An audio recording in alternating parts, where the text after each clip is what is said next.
समस्तीपुर जिले में जनतांत्रिक लोकहित पार्टी के जिला कार्यकर्ताओं के सम्मान समारोह का आयोजन धर्मपुर वार्ड संख्या 2 में किया गया।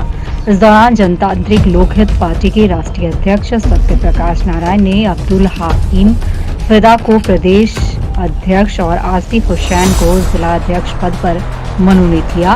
इस बैठक को संबोधित करते हुए पार्टी के राष्ट्रीय अध्यक्ष सत्य प्रकाश नारायण ने कहा कि आजादी के 70 सालों में भारतीय राजनीतिक धार्मिक तुष्टीकरण, जातीय गोलबंदी और भावनात्मक मुद्दों का शिकार रही है। विकास का नारा चुनावी जुमला साबित हुआ है। किसान नौजवान की आर्थिक हालत खस्ता हाल होती जा रही है। साथ ही केंद्र और राज्य सरकार पर हमला बोलते हुए कहा कि लोकसभा चुनाव के समय भाजपा व नरेंद्र मोदी ने अच्छे दिनों का वायदा किया था, पर अच्छे दिन कहां आए। सरकार के मुखिया बाल विवाह व दहेज प्रथा पर प्रवचन देते नजर आए हैं। राज्य में कानून का अभाव है, बेरोजगारी उत्थान पर है, नौजवानों का पलायन जारी है। जबकि जनतांत्रिक लोकहित पार्टी किसानों, मजदूरों, नौजवानों की खुशहाली के लिए संघर्ष के बुनियाद पर सभी 243 सीटों पर चुनाव लड़कर बिहार को नया राजनीतिक विकास पेश करेगी। तरह से ही किसानों और रोजगार के मुद्दे पर संघर्ष करती आ रही है और इस चुनाव में भी 15 साल बनाम 15 साल का जो एक नारा दिया गया है, 15 साल वाले पिछले 15 साल के सुशासन का भय दिखा रहे हैं और पिछले वाले नई ऊर्जा के साथ बिहार के विकास का संकल्प दिखा रहे हैं। हम लोग इन दोनों की नीतियों को पर्दाफाश करते हुए व्यापक पैमाने पर, चूंकि इस राज्य का मानव विकास सूचकांक सबसे कम रहा है, राज्य आज भी गरीबी की हालत में है, तो किसानों को दाम और नौजवानों को काम के मुद्दे पर हम इस बार चुनाव मैदान में जाएंगे। कितने जगह से चुनाव आप लड़ेंगे?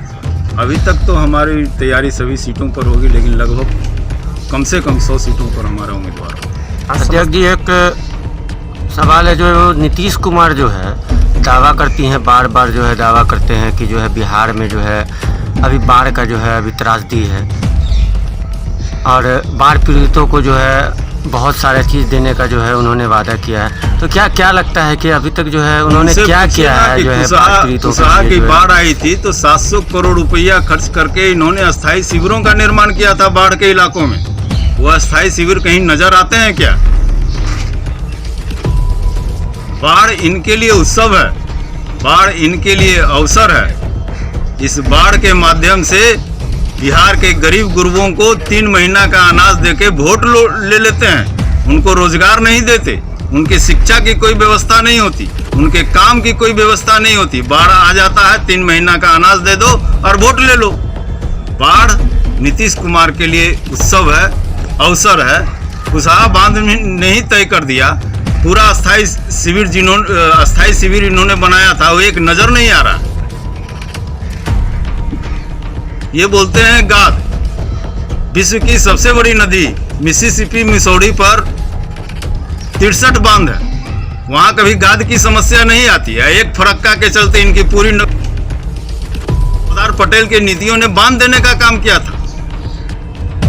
उस समय बिहार में कोसी वरदान साबित हो रही थी, फिर लालू नीतीश का शासन आया तो कोसी अभिशाप साबित हो गई। तो तटबंध बनाना नहीं है, गाद साफ करना नहीं है। 70 घाट का जो पुल जो गिरा है, नीतीश जी अपने खुद जो है उसका उद्घाटन किए थे और एक अप्रोच सड़क का जो है उन्होंने जो है ये किया था, तुरंत जो है वो भी जो है ध्वस्त हो गया। और वो दावा करते हैं कि हम जो है जगह जगह पे जो है ये पुलिया का निर्माण करा रहे हैं, लेकिन फिर भी क्या इसमें क्या बताएंगे आप, किसकी गलती के कारण जो है? लालू जी के राज में ठेकेदारों को 25% कमीशन देना पड़ता था तो जंगल राज था। इनके राज्य में ठेकेदारों को 40% कमीशन देना पड़ता और मंत्री को पार्टनर बनाना पड़ता है विकास योजनाओं में। तो ये सुशासन। तो जहां 40% कमीशन ही लग जाएगा, ठेकेदार कैसा रोड बनाएगा? सवाल इनके नियत का है। इनका नियत ठीक नहीं है। एक पुल तो बह गया, सभी पुलों का यही हाल होना है। ये रोज दिन आंकड़ा देते हैं। आजकल आंकड़ा दे रहे हैं कि पहला वर्ष में हमने 6000 किलोमीटर सड़क बनाया, दूसरे कार्यकाल में हम लोगों ने 9000 किलोमीटर सड़क बनाया और 2015 से 2020 में 12000 किलोमीटर सड़क बनाया। सच्चाई यही है, मीडिया के माध्यम से पहली बार मैं बता रहा हूँ, सच्चाई यही है कि उसमें से आधे पुराने सड़कों की मरम्मत है। इनकी सड़कों की संख्या अगर बढ़ जाती तो आज भी 6,743 टोले संपर्क पथ के अभाव में आज भी हैं, और ये 2005 से ही टोला को सड़क से जोड़ रहे हैं।